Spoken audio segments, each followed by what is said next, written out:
lang. Wala si Doc Hernandez eh.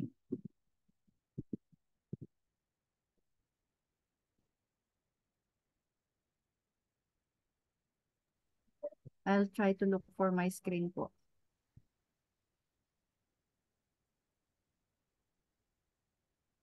My PowerPoint, sorry.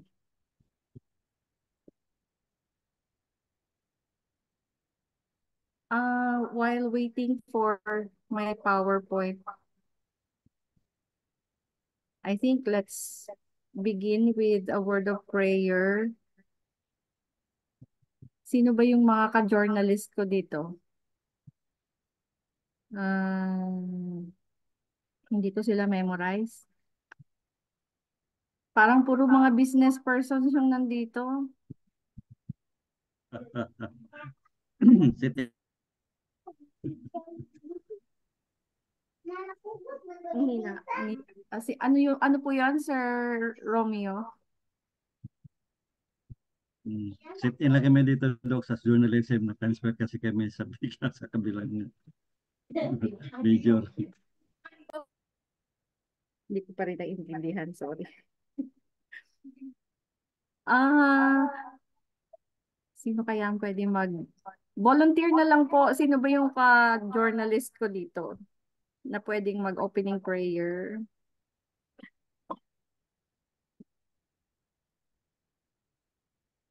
Sir Jobber. Pero parang ikaw rin yata ang opening prayer kanina. Opo, ma'am. Sorry. Sige, sino pa ba ang ka-journalist ko dito? Kasi parang puro sila mag-business eh. Si Sir Moises. Sir Moises, can you please do the honors for the opening prayer? Let's pray. Ama naming nasa langit, kami po ay nagpapasalamat mo naman at nagpapatuloy kami sa aming pag-aaral para matuto sa kung paano mag-journalist at naway bigyan mo kami ng linuhan galing sa inyo para maintindihan namin ang ating pag-aaral. Naway bigyan niyo din si Ma'am Shirley ng tino po para maigyan niya lahat ng kailangan namin matutunan. Ito po ang aming panalangin sa pangalan ni Jesus. Amen.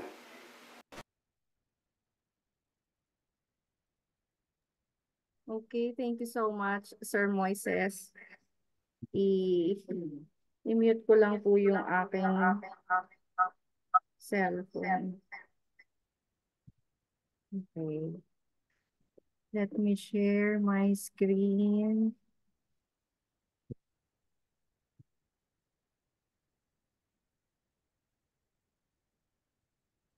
Since my topic for tonight is Born Free, I will be requesting somebody, any journalist there, to read the Ecclesiastes chapter 3. If you have your Bible with you, I think Ma'am May is also a journalist, of course. Ma'am May, can you please read Ecclesiastes chapter 3, verses 1 to 8? There is a time for everything.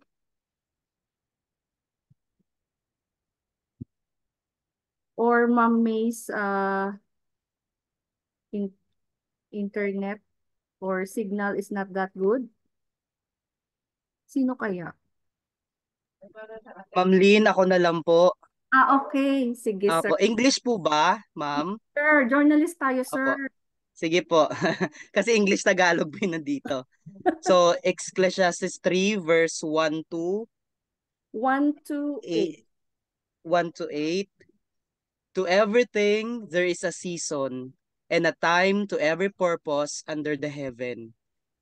A time to be born and a time to die. A time to plant and a time to pluck up that which is planted. A time to kill and a time to heal. A time to break down and a time to build up. A time to weep and a time to laugh. A time to mourn and a time to dance. a time to cast away stones, and a time to gather stones together, a time to embrace, and a time to refrain from embracing, a time to get, and a time to lose, a time to keep, and a time to cast away, a time to rend, and a time to sow, a time to keep silence, and a time to speak. 8. A time to love, and a time to hate, a time of war, and a time of peace.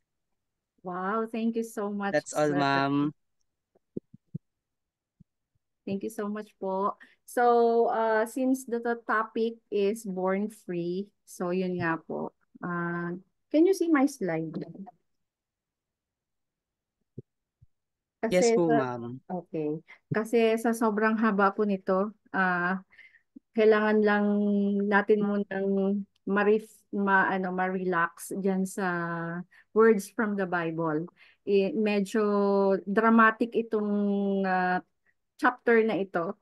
And the Bible itself says that there is a time to die, a time to to be born, a time to weep, no, and a time to basta lahat ng time.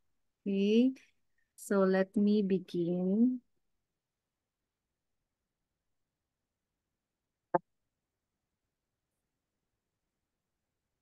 Ayan. So welcome to Doctor of Corporate Relations, your reporter for tonight, Sherlyn Mariano. And the book, our reference is Journalism, a very short introduction. So short, very short pa siya, pero hindi siya kayang i-summarize kasi nga history siya. Parang kung ang Philippine history i-shortcut mo, parang tinanggalan mo ng isang era, no? And it's not that fair. So here it is, Born Free, a brief history of news media. I've searched what is this book all about, and here's what I got. This is our reference, no? Yan yung itsura niya. Pag hard copy siya, kasi ang nakarating sa atin PDF. So, yan po. It says, it was published September 2005. So, here's the abstract of this chapter. Para hindi kayo maboring, bigyan ko na kayo ng overview. There are dangers involved in being a journalist, including death. The running total of deaths for journalists stands at 337. Born Free, a brief history of news media, charts the troubled path of news journalism as journalists have had to report from the most dangerous countries in the world during momentous historic times.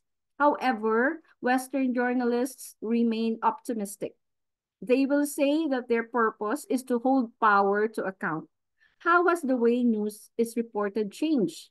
The heyday of the market-based, industrialized free press has been challenged by radio and television and now the internet. Kung mag-isa lang talaga tayo, ang proper pronunciation po niyan ay internet. Ganon. Pero wag na natin masyadong artehan kasi hindi naman mass comm. Journalism naman eh. So, and the internet. Nowadays, newspapers, radio, and television share delivery platforms via the internet. How should this be regulated? So this is the abstract of my report. Nagpa-practice po ako kanina kahit na naka-in ako, so hindi ko napapakinggan ang sinasabi ni Ma'am Richelle.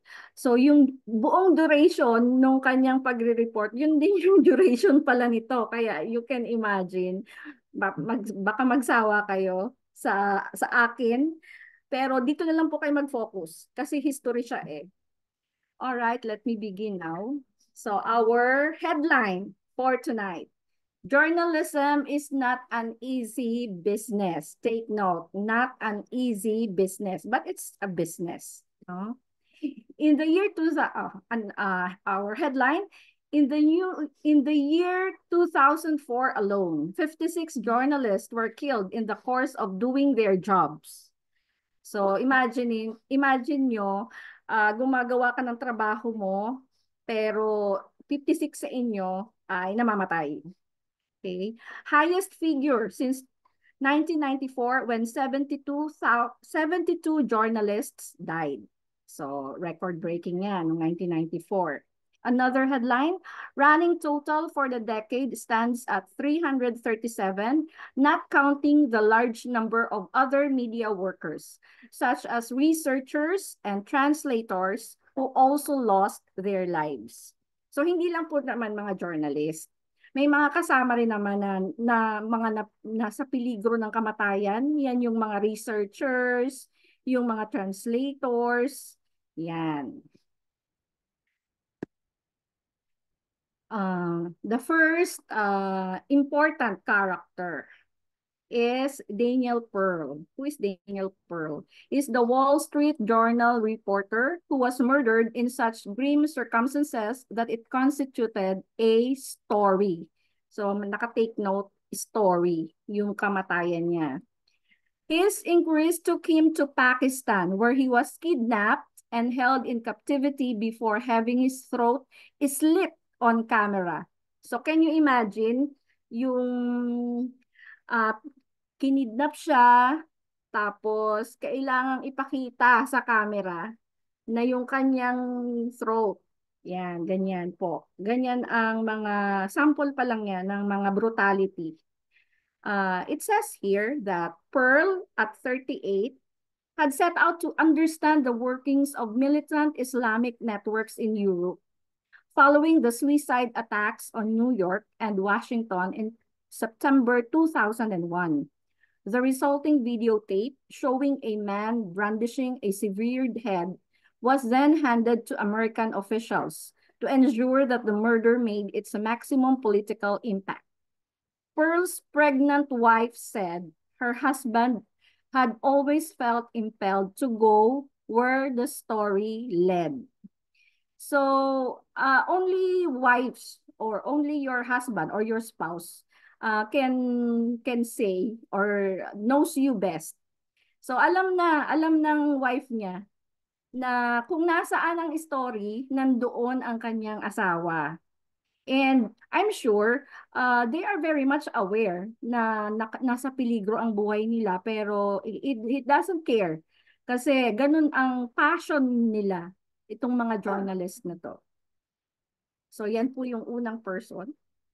Si Daniel Pearl. Of the other 36 journalists killed in the year of Pearl's murder, 8 died in the space of a few weeks. So ilang weeks lang. After niyang mamatay, pagka ilang weeks lang, meron na namang 8 na namatay. As American troops opened up the battle to take control of Afghanistan from the Taliban. There were more Western casualties among the media in this war than in the American-led alliance directing it. Okay, so understood naman natin na yan. No need to explain. Excuse me. In the aftermath of the subsequent invasion of Iraq, kidnappings and on-video executions became a rebel stock in trade, several of them involving journalists. So may aftermath. Kala mo tapos na, no? Pero marami pang mga kakaibang, mga madugo na mga stories. Involved pa rin ang journalist. Deadlier still was the car bomb, which exploded in October 2004 outside the Baghdad Bureau of Al Arabiya, a Saudi-owned television news channel based in Dubai. So another killing, no? Parang hindi na bago yung mga killing. And so it states here that the explosion killed 5 employees and wounded 14 others, 5 of them journalists, and was followed by a claim from the Jihad Martyrs Brigades. that the attack should be seen as just a warning about the station's reporting of the conflict. It says here, 'di ba ano nga na nabomb yung television news channel. Hindi pa yun yung hindi naman pala yun yung talagang main na gusto nila. Warning pa lang yun. Because they what did they do? They just aired what happened, 'di ba? So, yun that cost their lives, no, or others to get wounded. At ang sabi dito, when democracy is at stake, journalism is in the firing line. So pag ipinaglaban mo ang ang kalayaan, alam niyo na 'yon. Journalism yung nasa bingit ng kamatayan. And hindi ko makita kasi. But it does not require a war for journalists to die. According to Committee to Protect Journalists, most of the 37 killed in 2001 were murdered in reprisal for their reporting on sensitive topics. So yun pala yun. Sensitive kasi yung topic, kaya yun ang naging cause. No? Now, let's talk about the deadliest countries. Ito ay statistics. Makikita nyo dyan, top 5 po ang Philippines. No? Sabi dito, official crime and corruption in countries such as Bangladesh, China, Thailand, and Yugoslavia. During the same unexceptional year, the CPJ recorded 118 cases. It shows the most dangerous countries for journalists in the last decade. So ang report dito ay from 1995 until 2004. Sa Iraq, top 1 ng Iraq, 36. Algeria, so you can see naman, I don't need to basahin isa-isa. Basta top 5 po tayo na deadliest countries in the world. Okay. Journalists being jailed. Okay.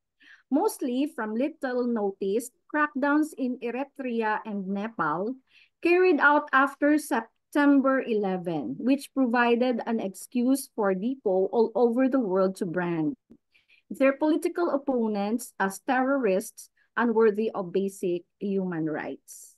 So, yun po. Ang mga journalist ay unworthy of basic human rights. Yan po yung mga results, no? Na pag ikaw ay mahusay na journalist, the more you do your job, the more at stake ang iyong buhay. Ganon. So here, who is Veronica Guerin? Yan. As you can see, meron siyang statue, Bakit kaya siya ginawa ng statue? Ano ba ang contribution ni Veronica Guerin sa history nila ng Dublin? She was shot in her car by gangsters in Dublin in June 1996. A year earlier, so meaning 1995, a masked man had entered her home, pointed a gun at her head, and then shot her in the thigh. So hindi pa siya pinatay noon. Pinasok siya sa bahay niya, binaril lang naman yung hita niya. So parang kumbaga warning ulit. Kasi ayaw siguro, parang ibig sabihin, itigil mo yung ginagawa mo. Kasi hindi nakakatuwa. Hindi okay sa amin yung ginagawa mo. Ano ba yung ginagawa niya kasi? It says here that she carried on her investigations with the comment, I am letting the public know exactly how this society operates. Guerin, a crime reporter pala siya for the Sunday Independent, yun po yung pangalan ng dyaryo, was shot dead by assailants on a motorcycle as she was stopped in her car at a traffic light in Dublin. She had been repeatedly targeted for physical attacks, a shooting, and death threats because of her incisive continuing investigation into Ireland's criminal underworld that had garnered her CPJ's 1995 International Press Freedom Award. So awardee siya sa kanyang mga ginagawang investigation. And yung mga kalaban niya or yung maaring yung mga nire-report niya, yung mga subject ng kanyang mga report, ay yun ang mga nagbibigay ng mga death threats sa kanya. So hindi sila natutuwa sa kanya. So meaning, if you are a multi-awardee journalist, yun talaga. Your life is at stake. Okay? And dahil sa interesting na tao siya, I search more of her. So this is her. Okay? The true to life, the true story. Kita niyo naman kung ano, gaano siya ka-busy, no? Siguro yan, anytime na may isusulat siya, kahit natutulog or whatever. And on her tomb, it says, Veronica Gurin, journalist, was assassinated close to this site on June 26, 1996. So hindi po ito yung tomb niya mismo, pero nilagyan nila doon ng mark. May we always remember her, honored by South Dublin County and the Sunday Independence. So county, baryo nila. Yan, yun yung binigay sa kanyang parang meron siya doong puntod or meron siya doong monumento, no? And sabi pa dito, Miss Metsola spoke to Miss Gurin's brother, Jimmy, and his wife, Luwan, at the memorial on Friday morning. Irish Map Grace O'Sullivan also attended. Ang pagkakasabi dito, yung brother niya, ano ba yung sinabi? Spoke about the memorial of Dublin Castle, about a DCU scholarship in her name, and about how students of journalism had visited the memorial over the years. So, parang ganun nila ino-honor ang pagkamatay nitong si Veronica Guerin because naramdaman nila na pinaglalaban sila ni Veronica, so that's how they loved her. He told Miss Metsola that he found out his sister had been shot when a friend rang him. So, meaning, busy siya sa telepono while, bigla na lang siyang nakap ng isang motorcycle rider and then yun na yung kinamatay niya. And in her memorial tomb, it says, it's inscribed, "Be not afraid." Yan yung lagi niyang sinasabi. Another character, Giuliana Sgrana. An Italian journalist was seized in Iraq and eventually released. Others were not so fortunate. So meaning, hindi pinalad yung iba, siya yung pinalad, pero ito yung pagkakasabi, in the war against terrorism, journalists became targets, sometimes of friendly fire and bombs, sometimes of hostage takers. And additional info here, according to those who map the state of world press freedom, that freedom is now measurably in retreat from the post-Cold War flood tide when it still did not cover the majority of the world's land mass. Giuliana Sgrena is an Italian journalist who works for the Italian communist newspaper Il Manifesto and the German weekly Die Zeit. While working in Iraq, she was kidnapped by insurgents on the 4th of February 2005. From my source, Wikipedia. So yan po ang nangyari kay Giuliana Sgrena. Bakit siya nila pinag-iinitan? Kasi siya ay nagtatrabaho sa Italian communist newspaper. Now, let's move to the Reformation. Ito yung another era na. Baka nagbago naman na, hindi na ganun ka-brutal, John Milton's Areopagitica with its radicalizing plea. Give me the liberty to know, to utter, and to argue freely according to conscience above all liberties. So yan ang unang character natin during the Reformation era ay si John Milton. Another info here, when Protestants split from the censorious authority of Rome and runs through the English Civil War, 1642 until 1648. When Republicans and dissenters toppled monarchists, spurred on by the first great track in the cause of free expression. Yan yung panahon, John Milton. So what is Freedom House? The organization responsible for this survey work identifies Burma, Cuba, Libya, Turkmenistan, and North Korea. Freedom House, from the word freedom, no? Parang na-achieve na nitong other countries itong parang North Korea na lang yung consistent talaga sila na hindi pa rin sila free, no? Wala pa rin silang freedom. Okay. And another info is as the world's blackest spots for free journalism. So ito yung mga black spot, no? So we have here comparison between optimists and pessimists. So the optimist or the positive thinker people believe that in due course, greater prosperity will foster democracy, education, and greater media freedom. So yan yung paniniwala nitong mga optimists. Now let's go to the pessimists, the negative thinker people.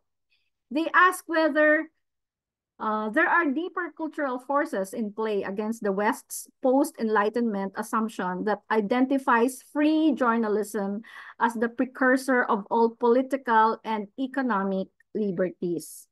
So, yan naman yung nakikita nila na yun pa rin yung precursor, no? Para magkaroon ng political and economic liberty. Okay, so let's see kung sino ang mas realistic, the optimists or the pessimists.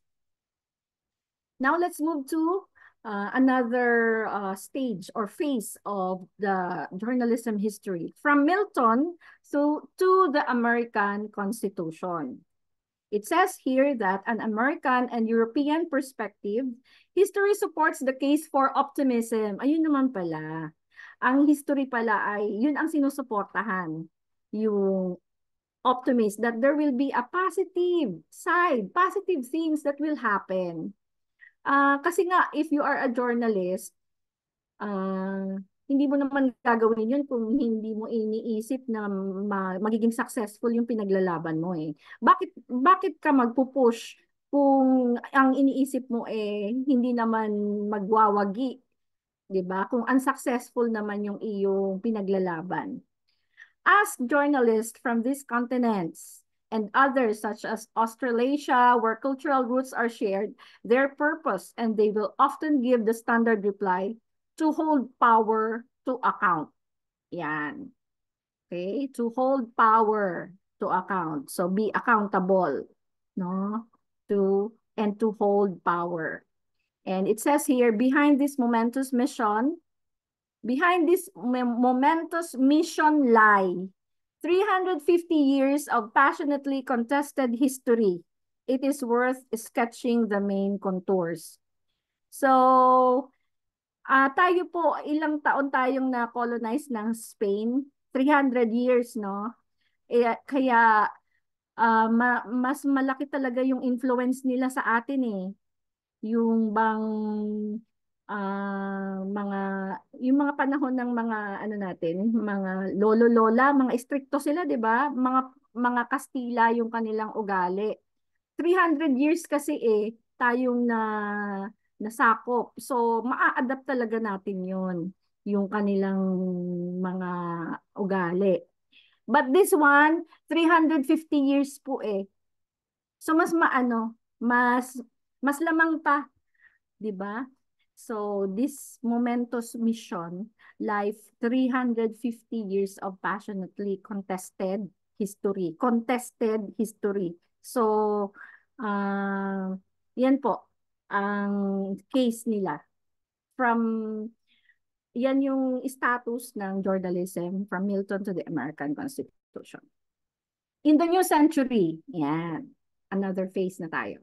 China has maintained its long reputation as the world's leading jailer of journalists, and Russia, along with one or two other Eastern European states, has slipped from a ranking of partly free. So, top 1 si China pala na nang jail ng mga journalists. So, buti na lang pala hindi ako naging Chinese. Yan pa naman ang first love ko na profession sana, to be a journalist. Okay? And Russia. So, sila yon. Okay. From a small step, boosted by the abolition of pre-publication censorship. So, meron na tayo ditong mga distinct personalities, men of national and in Paine's case, global influence. So, merong national influence at merong global influence. Sino-sino ba itong mga to? Daniel Defoe, Joseph Addison, Richard Steele, Jonathan Swift, John Wilkes, and Thomas Paine. Okay? But it was not all revolutionary pamphleteering. We owe to Defoe a snapshot of the first professional reporters working London's coffee houses in 1728 with a ruthlessly commercial craftsmanship. So, it has something to do with coffee houses. Anong meron dun sa coffee houses na to? Ayan, Defoe writes. Ito ang sinulat niya. Persons are employed to haunt coffee houses and thrust themselves into companies where they are not known, or plant themselves at convenient distances to overhear what is said. The same persons hang and loiter about the public offices like housebreakers, waiting for an interview with some little clerk or a conference with a doorkeeper in order to come at a little news or an account of transactions for which the fee is a shilling or a pint of wine. Okay, so yun po, yung ano ba ang meron sa coffee house? Now, imagine niyo, bakit nagkakape? At pag sinabi mo, let's have a coffee date, no? Coffee break, coffee date, coffee talk, ganyan. Bakit ganun? Bakit magkakape kayo? Kasi matagal bago lumamig yung kape eh. And it means that you have to talk a lot. You have something to talk about, no? Hindi yung sa fast food na pagkakain mo ng burger, alis na kayo kaagad. Pag coffee date yan or coffee talk, marami yung pinag-uusapan na hindi basta ordinaryong balita, no? Kaya ang mga tao pala na ito ay nagdi-disguise sila na pumapasok sila na as staff ng coffee house para makamarites, maka-receive sila ng hindi siya chismis eh. Kasi will you consume your time na para sa chismis lang? Talagang pag nag-usap yan, that is something serious matters. I remember when I was a working student kasi sa AUP, yung first stage ng pag-work ko doon sa clinic, kasi nursing ako nung first part 1 ng aking buhay sa AUP. Nagkasakit ako, and then pagbalik ko doon sa cafeteria na po ako kasi nutrition na ang aking course. So working in the cafeteria, doon mo masasagap lahat pala ng chika, no? And sa cafeteria din 'di ba ginaganap yung mga banquet. So kasi naka-duty kami na late night na kasi ipiprepare nyo hanggang sa matapos yung banquet, kayo naman din yung magliligpit. So nakikita namin kung sino sila yung magka-partner. Sila pala, di ba may ganito yan, yung mga ganon. So alam nyo yung update pag nandyan kayo sa sa kainan, kasi pag sa lugar ng kainan, dun mo makikita yung mga latest news. Nung nasa clinic ako, may mga chika din doon, pero magagawa pa ba nilang yon, kasi something serious naman pag may sakit. Pero sa kainan talaga nandun talaga. So here, yung mga tao na they love real news, no? Real talk, issues and news, you'll find them on the coffee houses. At sabi pa dito, tama. That's it. Thomas Paine. Who is Thomas Paine? Paine's contribution to our brief history surpasses even Defoe's. So, kung si Paine ay kung si Defoe ay mahusay siya na journalist, na surpass pa siya ni Paine. Who is Paine? The son of a Norfolk staymaker, Paine fomented revolution on both sides of the Atlantic. Ayun naman pala Hindi lang pala basta-basta both side ng Atlantic ang kanyang kinakareer. He sailed for Philadelphia in 1774 and 2 years later published Common Sense. Yan pangalan nung publishing printed page. A pamphlet setting out the case for American independence from British rule. So may ganon so something na talaga siya. Hindi siya not so important. It's very important kasi we all know that British is the mother country ng Americans. Kaya yun pala yung kanyang career. Kaya this person must be something big. A bestseller in America, it was also, according to a contemporary report, received in France and in all Europe with rapture. So, naging bestseller yung kanyang, yung Common Sense na yan. Hindi lang sa America, ganun din sa Europe. And it says here that the next year, Paine returned to England and wrote Rights of Man. Yun naman ang next niya na sinulat, arguing that human beings have a natural right to govern themselves rather than to be governed by the beneficiaries of inherited title and power. Kasi we all know British kasi ay run by, it is a monarchy government. So wala silang freedom, syempre. So yun yung sinusulat ni Thomas Paine na Rights of Man. And arraigned for treason, yan yung na-accuse sa kanya, arraigned for treason, he fled to Paris and was elected a deputy in the National Convention. Okay. Before being swept aside by revolutionary factionalism, which led to his imprisonment and almost to his death. So, yung kanyang pinaglalaban kasi, it's not something, it's not just an ordinary thing. Kaya, nabilanggo siya at almost cost his life.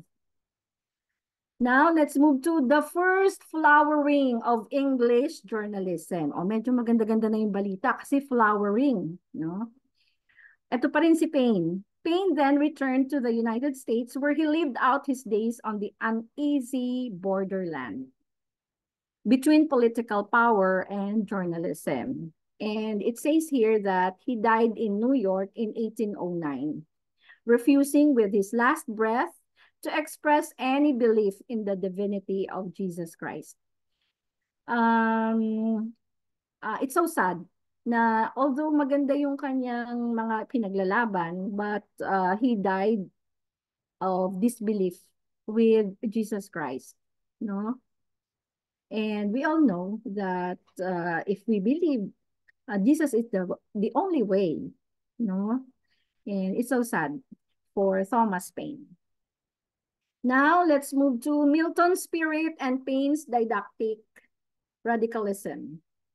It are written deep into the heart of the American Constitution and its first amendment that, ito po yung sinabi doon, Congress shall make no law abridging the freedom of speech or of the press, a momentously important linkage between the universal individual right of free expression and the liberties owing to the dominant news medium of the day. So yan yung kay Milton at saka kay Paine na they have that in common. Now let's have Thomas Jefferson. Who is Thomas Jefferson? Reinforced the point when he wrote in 1787 to Colonel Edward Carrington, the most comforting words in the history of journalism. Ano yung most comforting kaya na yon? Ito ang pagkakasabi ni Sir Thomas. The basis of our government being the opinion of the people, the very first object should be to keep that right. And were it left to me to decide whether we should have a government without newspapers or newspapers without a government, I should not hesitate a moment to prefer the latter. So, mas mabuti pa na may newspaper kahit na walang government kesa sa may government na walang newspaper. Yun yung dinidiin ni Thomas Jefferson. So meaning, anong meron sa newspaper? No? Bakit ganun siya kaimportante para sa kanila? Siguro, we can answer that by ourselves. Dahil sa newspaper, these journalists can fight for the rights of those people who are unheard. No? Sila yung voice of the people. Now let's move to another phase of journalism, blood-stained newsprint. Bloodier footprints of the French Revolution. So dito na tayo pala sa French Revolution. Paine's influence is less easy to specify. It says here that this was a political maelstrom which thrust many journalists into often brief positions of public influence and in some cases direct political office with all the attendant risks. Ano ba yung meaning ng maelstrom? It says here, syempre tinignan ko kasi hindi ko alam ang meaning. Ang sabi, maelstrom means a powerful whirlpool in the sea or a river, a situation or state of confused movement or violent turmoil. So itong French Revolution na to ay para siyang ipo-ipo sa body of water. So ikinokumpara siya sa ganun po. So the French Revolution is a political maelstrom, a situation of violent, confused movement or violent turmoil. Now, another character. Kung English natin siya babasahin, ang pangalan niya ay si Jean-Paul Marat. Pero kasi hindi siya English, siya ay may pagka-French ba to? Yeah, may pagka-French. So you read this as Jean-Paul Marat. Jean-Paul Marat. Meron akong introduction to French na subject. Pero hindi ko naman perfect. Hindi ko na po nagawang isa-isahin. Pero ito, I know how they pronounce this one. Siya yung editor ng Ami. Kasi ang complete na pangalan niya ay may L. L'Ami du Peuple. L'Ami, or ito, walang L. So, Ami du Peuple. It means friend of the people. Yan. Sino ba siya? Sino si Jean-Paul Marat? This was a political, sorry. Naulit na. So, ayan, I searched for who is he? Diba? At kung titingnan niyo po yung picture, tingnan niyo yung picture niya. Pinatay siya. Hawak-hawak pa rin niya yung newspaper na sinusulat niya, no? So that's how they are passionate of writing. Yun bang sa isang tao kasi na hindi writer or hindi nila yun forte or hindi yun yung linya nila. Parang wala namang kwenta yung nagsusulat lang, ikamamatay mo pa, 'di ba? Pero these people who writes and who fights for something, how did it happen? Pero let's talk muna I-research ko kasi dahil interesting yung kanyang story. Sabi, The Death of Marat, the story behind David's gruesome masterpiece. So si Jean-Paul Marat, born 1743, died 1793. So nagkwenta ako kanina, parang 50 years old lang siya, no? Okay. So sad. Was a prominent figure among the revolutionaries at the time. He was known as l'ami du popule. So ayan po, l'ami du popule, or friend of the people, which was also the title of his self-published newspaper that allowed him to spread political and philosophical ideas to the common people. Kaya pala friend siya ng mga tao. Also known as the Third Estate during that time period. As the revolution progressed, Marat became more radical and used the paper to attack the First and Second Estate and the bourgeoisie or middle class. This often got him into trouble with the law, and he spent much of his time hiding in the Paris sewers or in exile in England.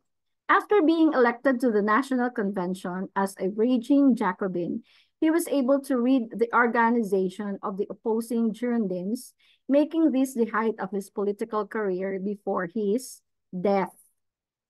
Okay, so hindi kasi biro yung mga sinusulat niya, yung mga ipinaglalaban niya. So, and I'm sure alam niya rin naman na at stake rin yung life niya, but he still continue what he is doing. At ang pagkakasabi pa dito, after being elected to the National Convention as a raging Jacobin, he was able to read the organization of the opposing Girondins, making this the height of his political career before his death. Naulit na, no? Ito po yung ng kanyang pagkamatay. Marat came down with a skin disease that caused eczema and lesions, causing him to remain in his bathtub. So, meron siyang skin disease Kaya pala gusto niya laging nakababad sa tubig, no? Ayan, no, diyan siya pinatay sa bathtub. While ill and near to death, he still lived, receiving and answering letters from his tub. So yun na yung niya, ginagawa niya. Diyan na siya sumasagot ng mga, diyan na siya ng correspondence niya sa kanyang bathtub. At ito ang on the evening of July 13th, 1793, a young Girondin woman, ang pangalan ay si Charlotte Corday, was admitted to Marat's room. It is debated how she was able to be admitted. Some sources say she claimed to have information for him or a list of names, and some say she said she could help protect him. So, merong babae, itong si Corday, na sabi niya, ay, meron akong information sa kanya. Gusto ko siyang makita. No? And then, so, dahil sabi niya, she could protect him. Meron siyang mga information, kaya pinapasok siya. And then, ito na po yung nangyari. Corday entered the room and stabbed Marat in the chest. A fatal wound. Sa chest talaga An uprising ensued by his followers, and she was guillotined on the 17th. His death inspired a fit of rage and violence among the revolutionaries, and David painted this depiction just days after Marat's death. Being a Jacobin himself and a follower of Marat, David as well became a prominent figure in the French Revolution, voting for King Louis XVI and Marie Antoinette's executions at the National Convention.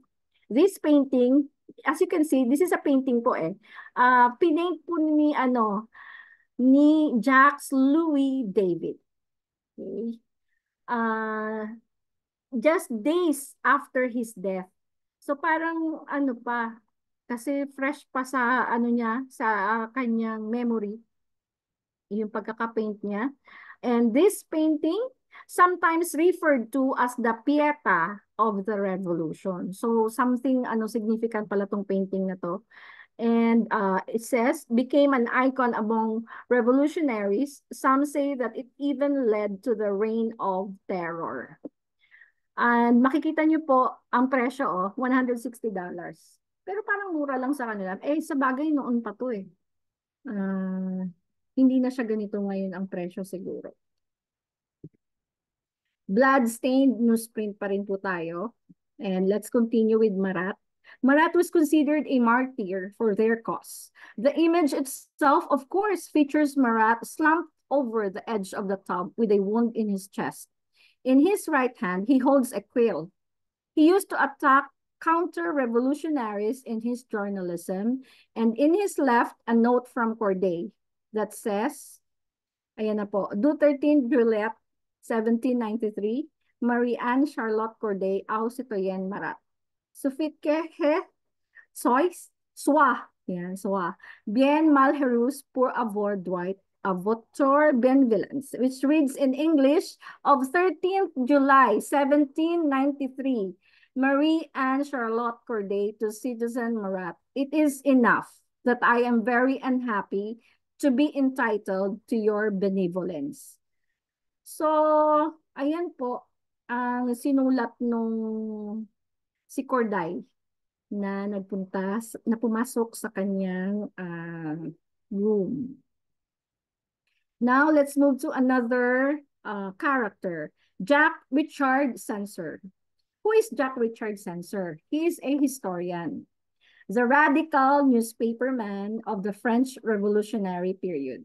Generally saw themselves as politicians with a primary responsibility to influence the course of events with little allegiance toward any abstract journalistic ethic.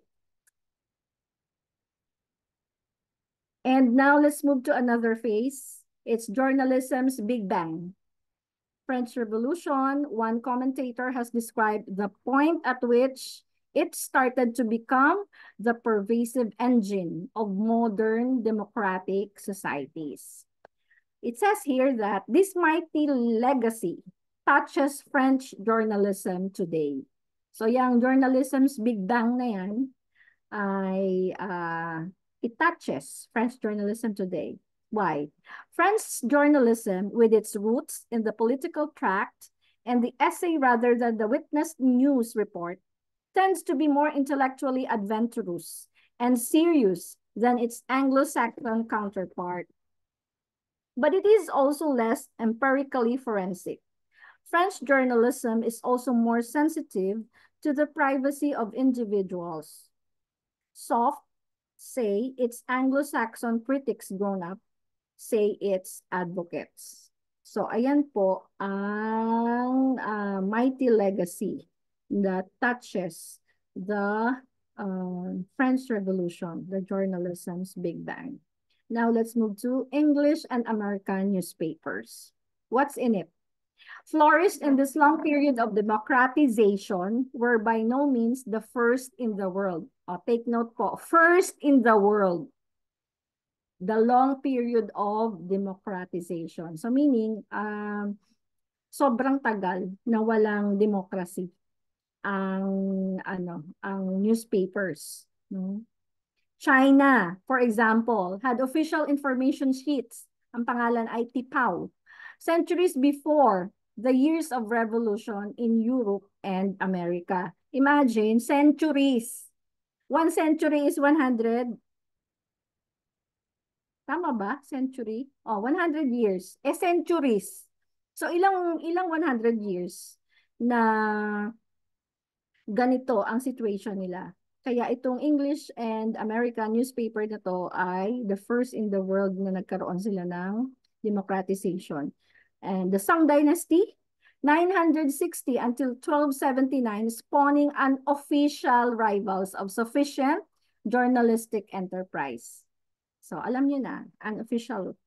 The attitude today of the Chinese authorities to news media, freedom on both the Chinese mainland and in the former British colony of Hong Kong, leaves a great deal to be desired from a Western liberal standpoint.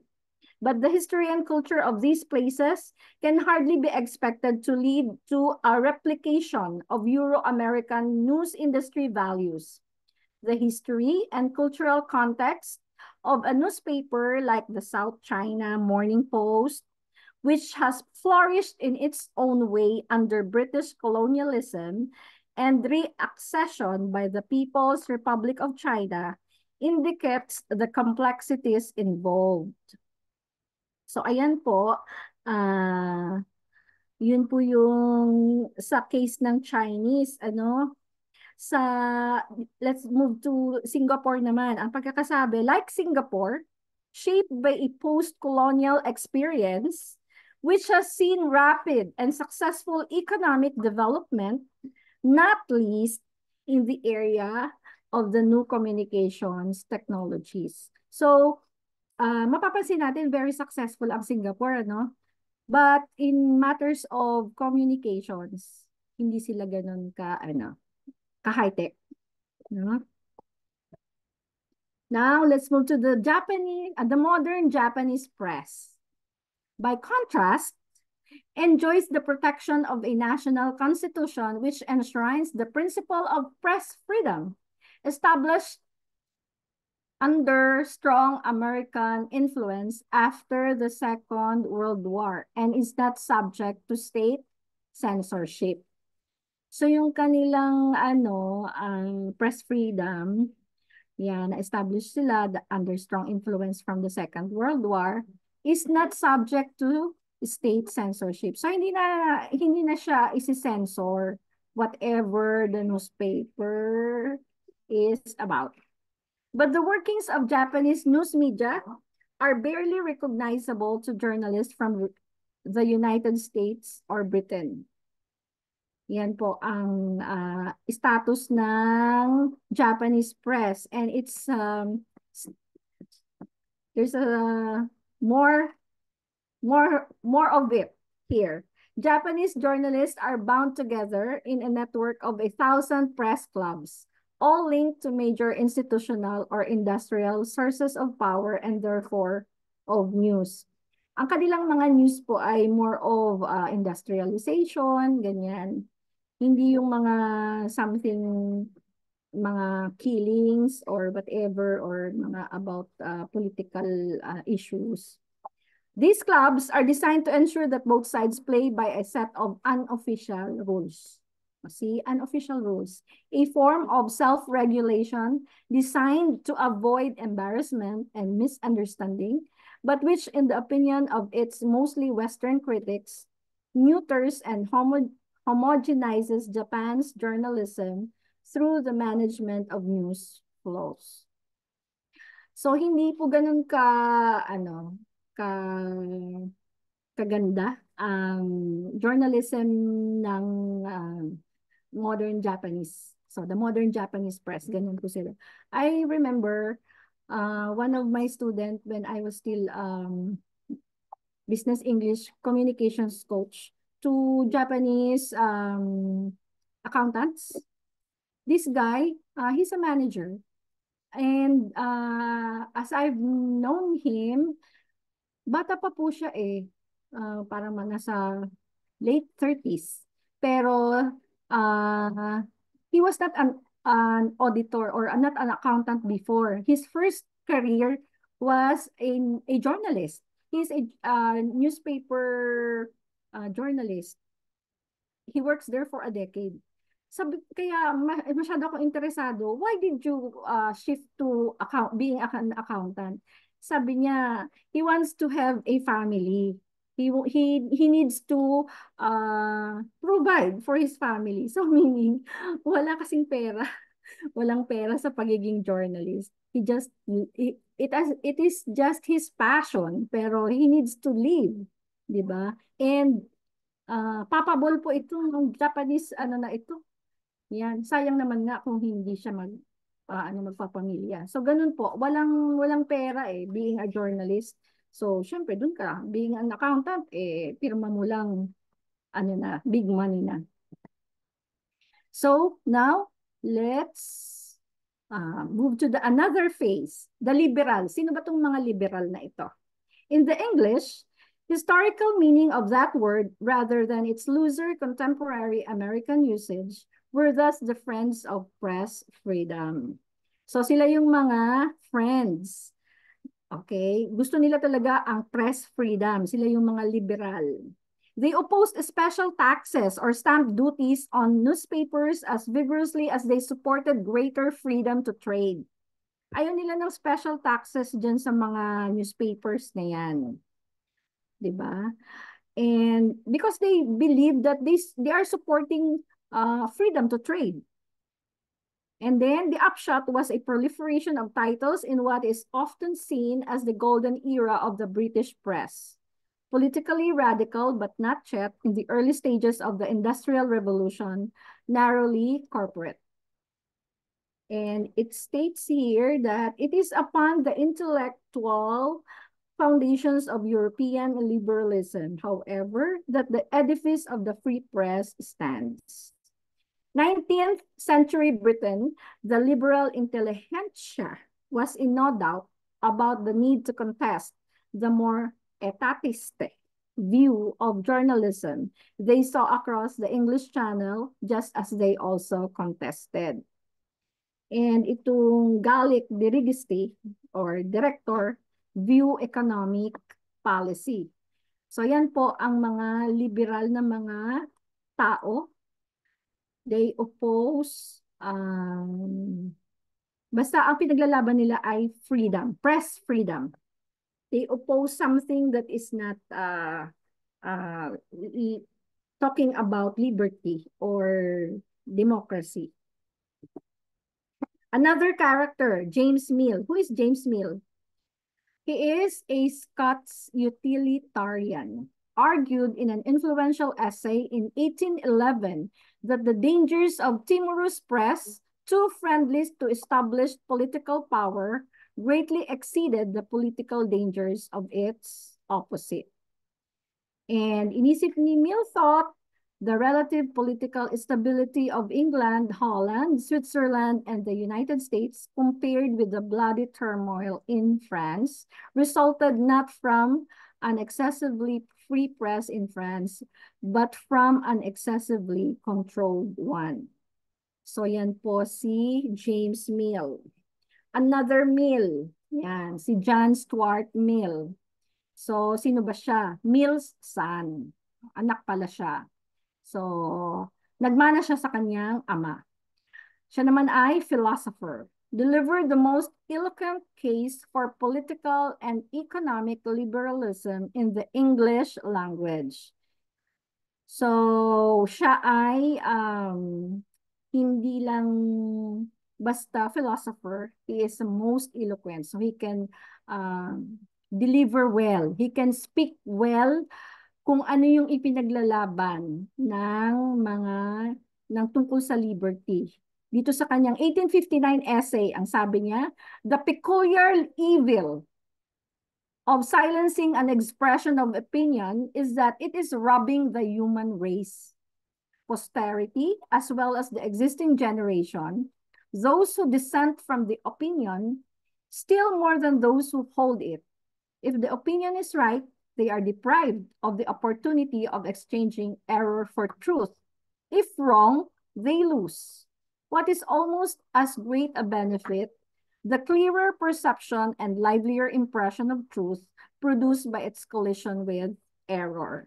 So ito po yung isa sa mga excerpts ng script, ng essay ni John Stuart Mill. Now let's move to Henry Hetherington, Poor Man's Guardian. Ito yung pangalan ng kanyang printed page. It was launched in 1831 in defiance of stamp duty declared. Ito yung dineclare. It is the cause of the rabble we advocate. The poor, the suffering, the industrious, the productive classes. At ito pa ang sabi niya, we will teach this rabble their power. We will teach them that they are your master instead of being your slaves. Yung rabble ay something very chaotic. Yan, matinding kaguluhan. And may sinabi pa dito, yung Two-Penny Dispatch, pangalan po yun, pangalan ng isang paper. a diet of murders, rapes, suicides, burnings, maimings, theatricals, races, pugilism. Maimings ay, ang meaning niya ay to injure a person so severely that a part of their body will no longer work as it should. So, yan yung mga nakasulat po doon sa Two Penny Dispatch. Sinusulat nila kung ano yung mga ginagawa sa mga tao na pinaglalaban ang freedom. Yan. Yung maimings pala, matindi yun. Parang torture siya sa isang tao na kunwari, itong kamay mo, gagawin nila ang lahat para hindi na siya ganun mag-function. Yun. Sana patayin na lang eh. Kaso gagawin pa nilang lahat yun para ano. And yung pugilism po ay ano siya, ang meaning niya ay the profession or hobby of boxing. Yan. Sisulat nila doon yung mga ganyan. Every sort of devilment that will make it sell. Para mabenta. No? Lahat. Next. Let's move to the next phase. New journalism. O bago na. Baka there's something good na in here. Ang headline ay, before long, bigger newspapers, free from taxation, and fat with advertising. And it is said here that in 1852, the Times defined as its purpose to obtain the earliest and most correct intelligence of the events of the time and instantly by disclosing them, to make them the common property of the nation.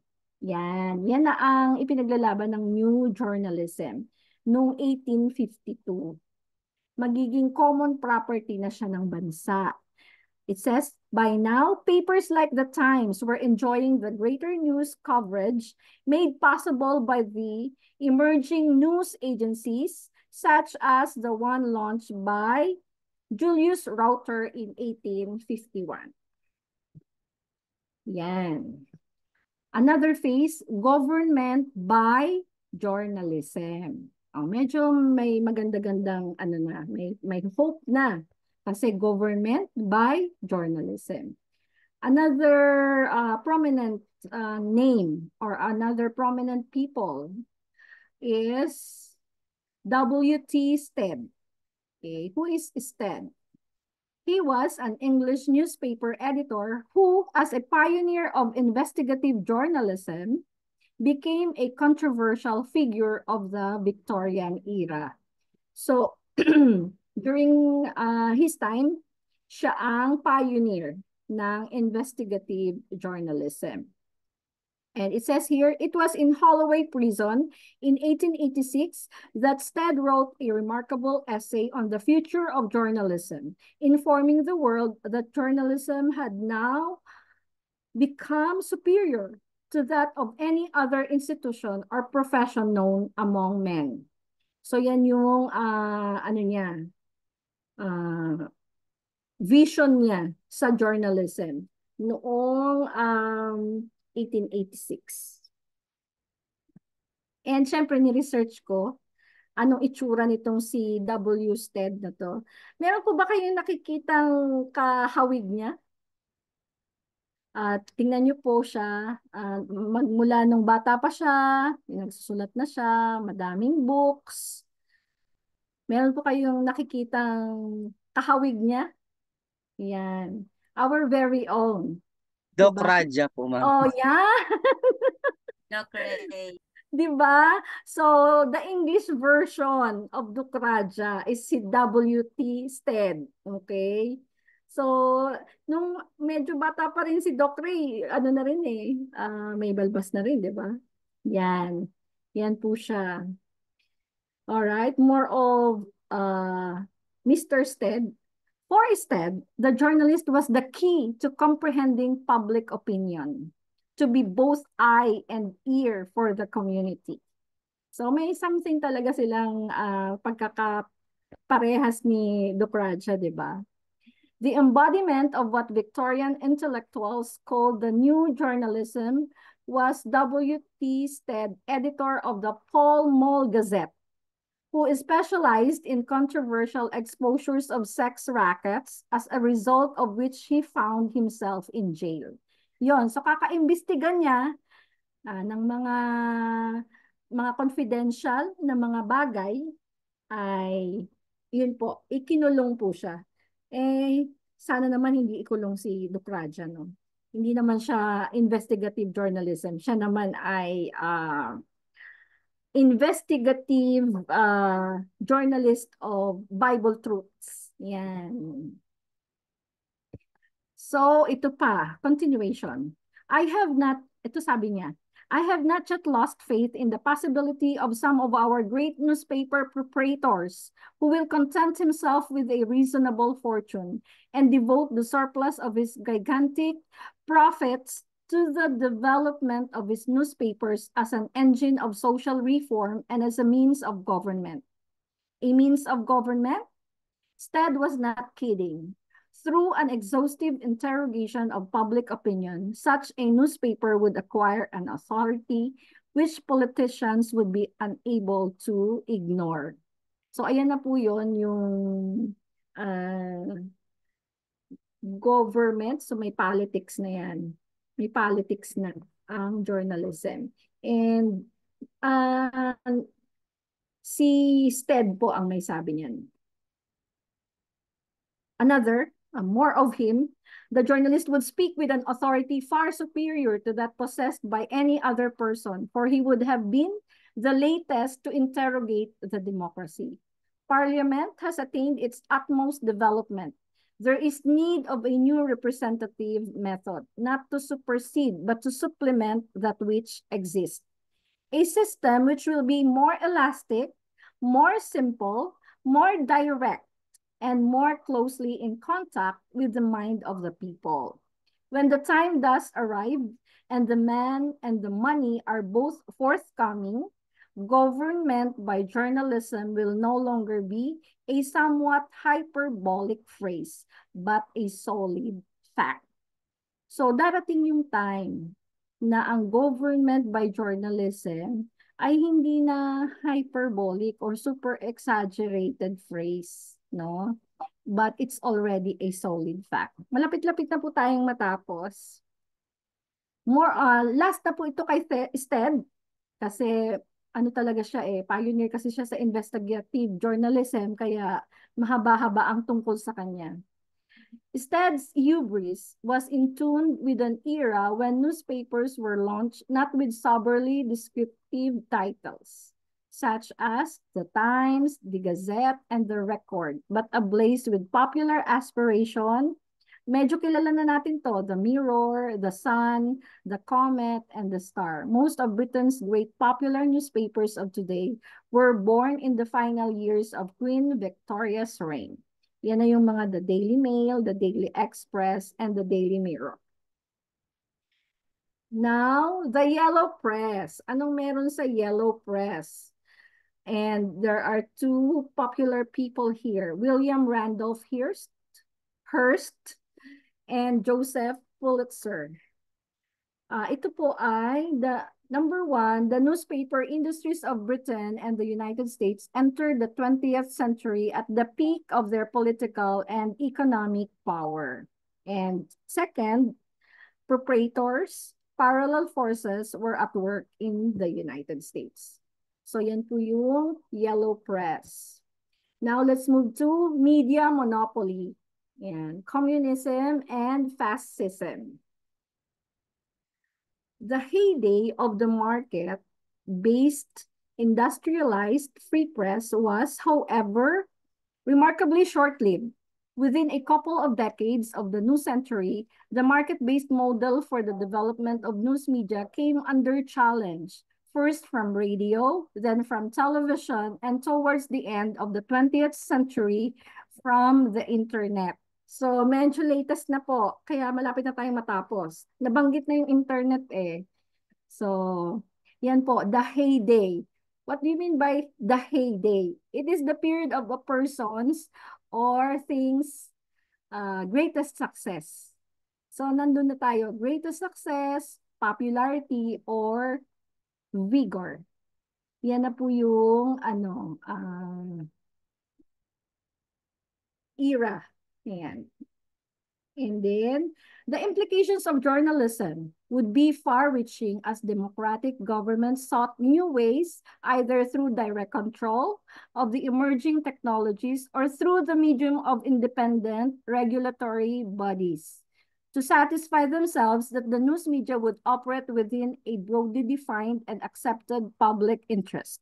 As the 20th century gave way to the 21st, and the technologies of analog radio and television surrendered to digital communications technologies, making it possible for broadcast-type services to be transmitted globally and instantly. Malapit na po. 47 of 51 slides. Malapit na, di ba? More of this, it says, fascism. How do you say it now? Fascism is a far-right,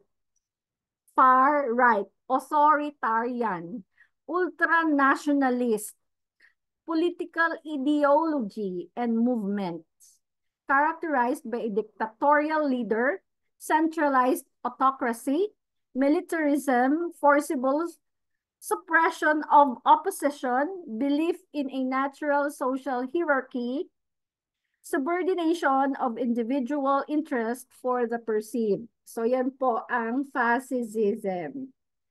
Media monopoly. So isa lang yung papakinggan nyo, hindi nyo papakinggan yung kabilang side. Isa lang. And then communism. Alam naman natin kung ano ang communism. Yan. Last two pictures po. Yan. Ang Tiananmen Square.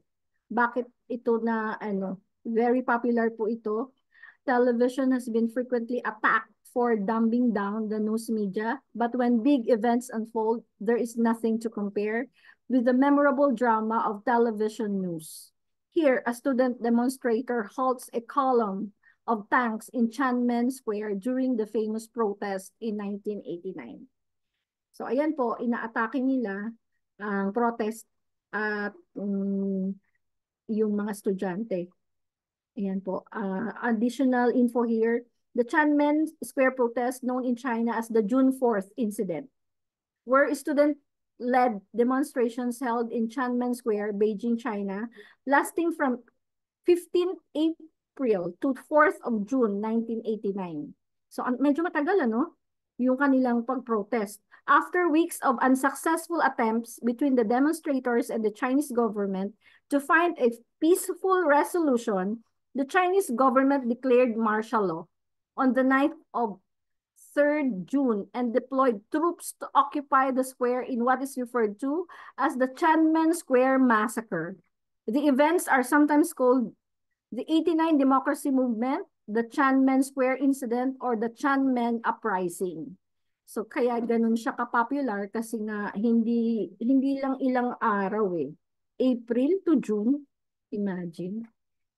And second to the last na picture natin, ito ay si George Orwell, was probably the 20th century's greatest journalist. Bakit kaya siya naging greatest journalist? Not only did he write brilliantly and didactically about the art of clear writing, he also in his novels Animal Farm and 1984, yung 1984 po title po yun. Yung Animal Farm, isang title, yung 1984, isang title, imagined a dystopia in which the corruption of information systems would lead to tyranny and systematic violence. Today, Orwell's Big Brother has taken on a more playful meaning in reality television. Ang additional info here, it says, Eric Arthur Blair was an English novelist, poet, essayist, journalist, and critic who wrote under the pen name of George Orwell. So, pen name lang itong George Orwell, pero yan yung popular. No? Ang talagang pangalan niya ay Eric Arthur Blair. No? His work is characterized by lucid prose, social criticism, opposition to totalitarianism, and support of democratic socialism. Sometimes called the conscience of a generation. Orwell is best known for two novels. Yun nga, yung Animal Farm and 1984. Yung 1984 po, ang pagkakasulat niya ay words. Parang si Jose Rizal natin, di ba? Popular na popular yung No Limitangere and El Filibusterismo. So, ganyan po ganyan ka popular, ganyan ka powerful yung mga sinulat niya. Both books published toward the end of Orwell's life have been turned into films and enjoyed tremendous popularity over the years. Animal Farm was an anti-Soviet satire in a pastoral setting featuring two pigs as its main protagonists. These pigs were said to represent Joseph Stalin and Leon Trotsky. The novel brought Orwell great acclaim and financial rewards. So medyo magandang balita kasi nagkapera ang journalist, no? Orwell's masterwork, 1984, yun po ang masterwork niya, yun nga yung sinulat niya na 1984 in later editions, was published in the late stages of his battle with tuberculosis and soon before his death. This bleak vision of the world divided into three oppressive nations stirred up controversy among reviewers who found this fictional future too despairing. In the novel, Orwell gave readers a glimpse into what would happen if the government controlled every detail of a person's life, down to their own private thoughts. On a partial scholarship, Orwell noticed that the school treated the richer students better than the poorer ones. He wasn't popular with his peers, and in books, he found comfort from his difficult situation. So, dun niya sa book, ini-express. Sa pagsulat niya ng book, dun niya ini-express ang kanyang mga sentiments. Kasi nga, hindi fair ang nakikita niya sa kanyang paligid. What he lacked in personality, he made up for in smarts. Orwell won scholarships to Wellington College and Eton College to continue his studies. So, yun po, yung talino niya, yung passion, yung ipinaglalaban niya. It gave him fame and money, and also it became a means for him to finish his studies. And last picture, yan po si George Orwell. Pen name, pero siya ay si Blair, no? Ito yung mga famous quotes niya. Everything faded into mist. The past was erased. The erasure was forgotten. The lie became truth.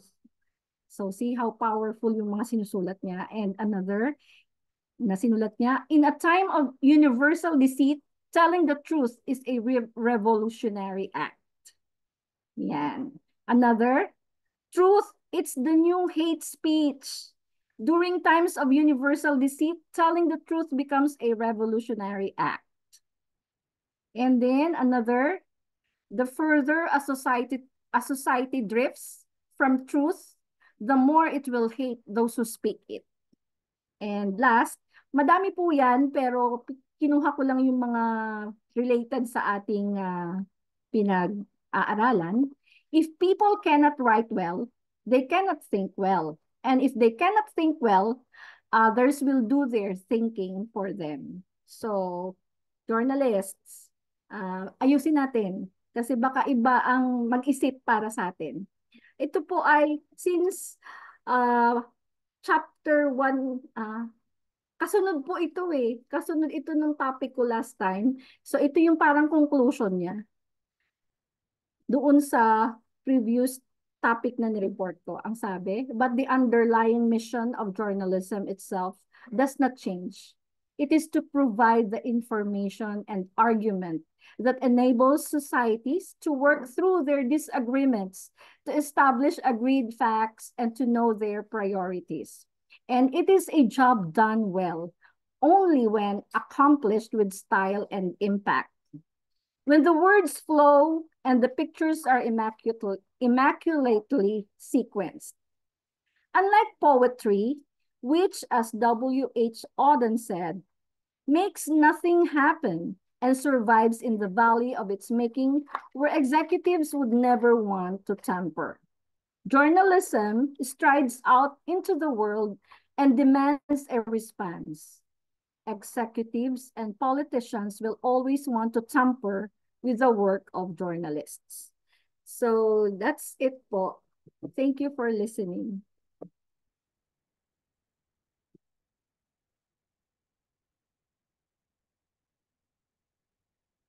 Thank you, ma'am.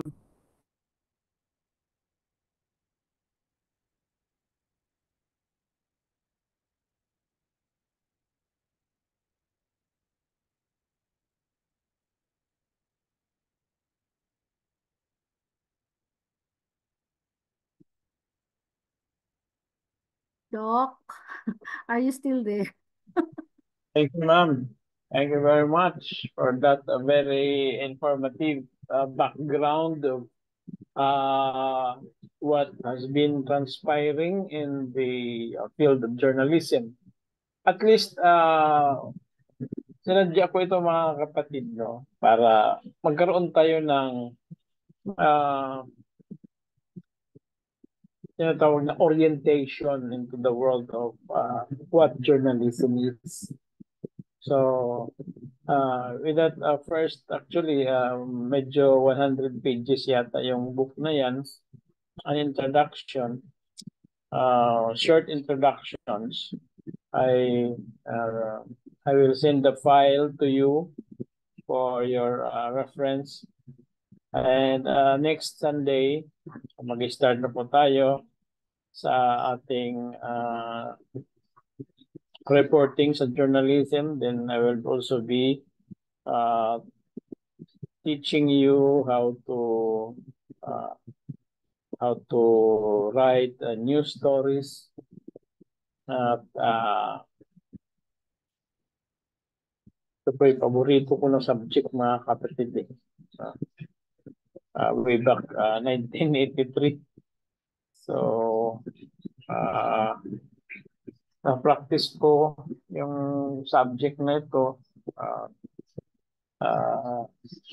Masaya po na ikaw ay maging writer at hindi lang writer at na ikaw ay maging correspondent, no, makapagsulat ng mga news reports. When I was in the district, we had a paper and we have a newsletter. In the whole Eastern Conference, yung distrito ko lang ang mayroong newsletter. And the title of our newsletter was Ripples. Okay. At yun po mga kapatid ay ano po, typewritten lang. Walang ang hirap ang hirap mag-layout na ang gamit mo ay typewriter because we have to I do the layout, everything. And my wife, siya po yung nag-drawing ng ripples na design. No? Yung wala pang computer, wala pang maasahang magandang font. Kaya lettering na lang. Then, pagka workers meeting, nagsishare po kami ng mga news kung ano nangyari sa aming distrito. Mga evangelistic crusades, mga seminars, anything that transpires. Hindi naman lahat ng events ay ang tawag nito ay pwedeng isulat as news kasi po ang news, mga kapatid, meron naman siyang tawag nito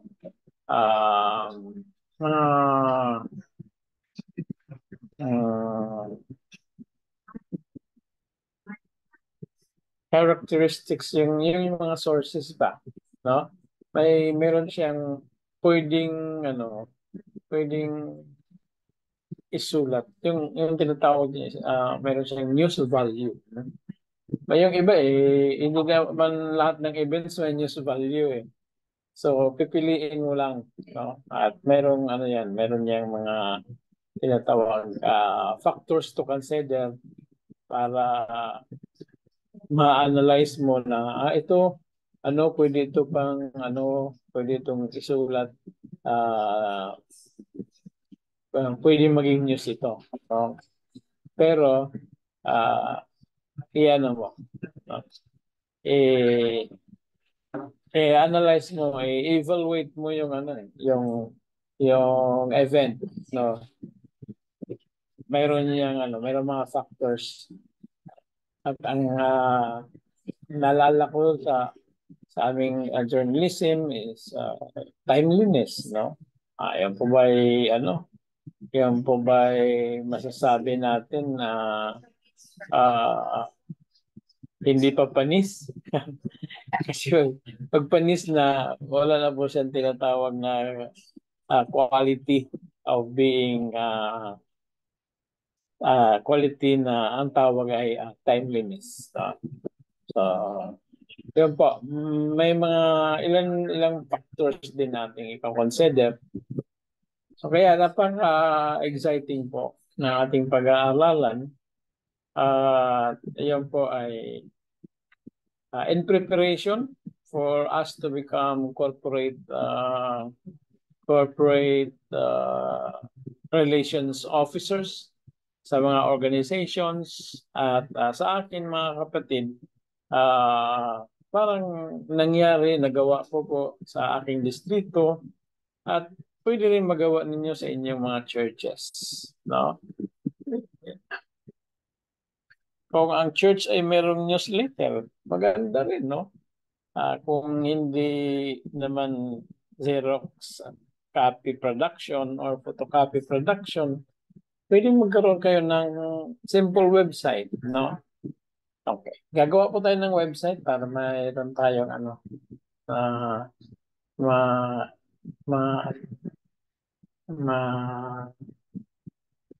mapapanalaminan, no?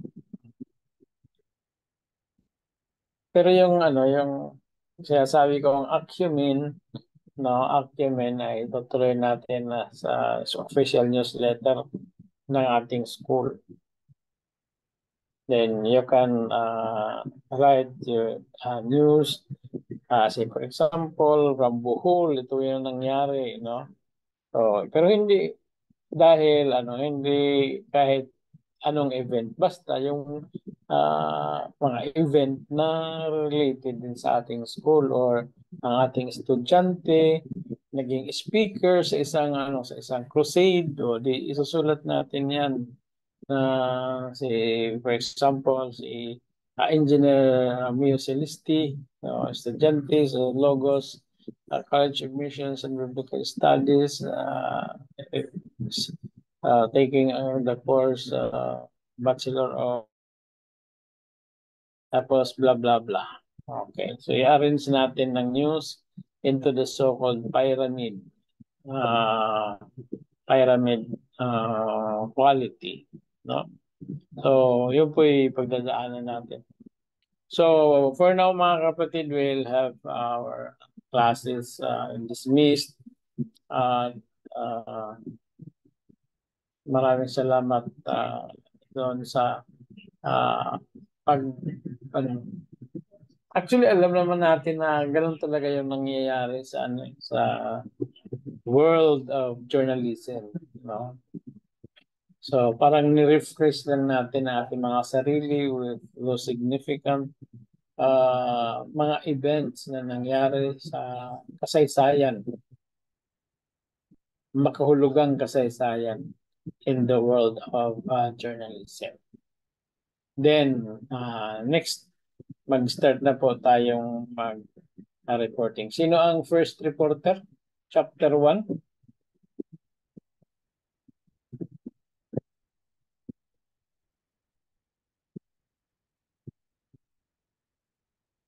Di ba nag-assign na po tayo sa Jubel, no? Nag-assign Opo, na po Dok. natin. Nakalagay po, Dok, si Engineer Celeste po. Pero parang lumipat po yata siya, Dok. Opo, pero Pero, mag-re-report pa rin, re-report pa rin siya kahit siya yes, lumipat. O Okay po, kasi Doc. yes po, yes po. mapaparalyze yung ano, yung mga Opo. lumipat. Dalawa lang naman yung lumipat, no? Lipat bahay eh. So, ang lipat bahay natin Next dito Sunday si na po ako mag-report. Doc Richel at saka si Engineer Celestin. So, Na-report pa rin kami, Doc. opo, kasi ano eh, ano yun sa inyo yan, punishment nyo sa inyo. So, yan. Kung sino pa yung mga na-assignan, no? Sino kayang may record noon? Hindi pa natin na-record yun eh. Baka si Ma'am Charlene or si Sir Moises. Si Moises pala yung bago nating Associate Director of Archives. No, kasi kailangan na ng assistant si Derek Nards. Kasi medyo marami-rami na yung ginagawa niya. So, kailangan natin ng assistant. Okay. So, if possible this week, mabigyan tayo ng copy ng mga assignments para ma-monitor natin kung sino yung mga mag-report. Okay, so yan lang po mga kapatid at hingin natin ang panalangin ni Dr. Maxion. Mayroon kang signal, Dr. Maxion? Copy, Doc. Copy. Okay. Okay, let us pray. Let us pray, classmates. Almighty Father and ever-living God, we come again to you to return to you all the praises and adorations for all the guidance and protection that you have given to each and every one of us from the start of this Sunday class to this ending portion. We thank you for our professors, our admin, and all our fellow students who have dedicated their time today to learn more of your work, of your word, and the things that we should know in order that we shall further improve our ministry in your work, O God. Bless each one of us, including the families that each of us represent. Forgive us, Lord, from all our sins and all shortcomings. And thank you for hearing our prayers. All these things we ask in Jesus' name. Amen. Amen. So, thank you very much.